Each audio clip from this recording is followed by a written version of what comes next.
দেশের এমন পরিস্থিতিতে সড়কে শৃঙ্খলা তো বটেই, সাধারণের বিভিন্ন সেবা দেওয়ার পাশাপাশি সামাজিক অন্যায় অসঙ্গতির বিরুদ্ধেও অবস্থান নিয়েছে শিক্ষার্থীরা। চাঁদাবাজি বন্ধেও তারা কাজ করছে। বৈষম্য বিরোধী ছাত্র আন্দোলনে সরকার পতনের পরও দেশের প্রয়োজনে কাজ করে যাচ্ছেন শিক্ষার্থীরা।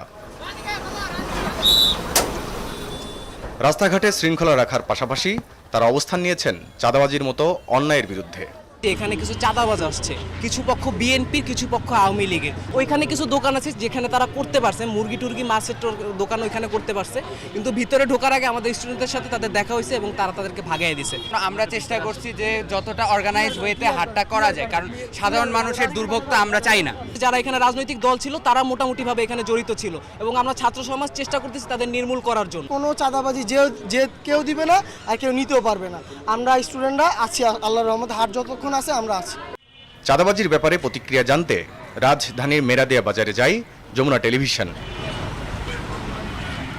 কথা হয় মাছ, মাংস, সবজি আর ফল ব্যবসায়ীদের সাথে।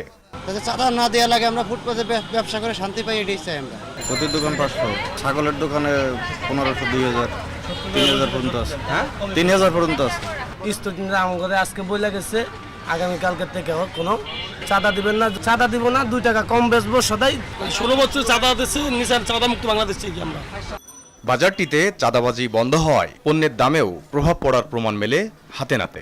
স্টেটমেন্ট দিচ্ছেন, এই অনুযায়ী কাজ করেন তাহলে এটার মধ্যে বরকত হবে।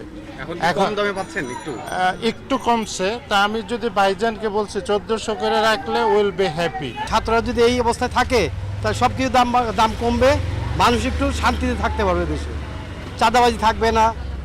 এমন ধারা অব্যাহত থাকলে শান্তি ফিরবে দেশে, প্রত্যাশা সবার। বনি আমিন, যমুনা নিউজ, ঢাকা।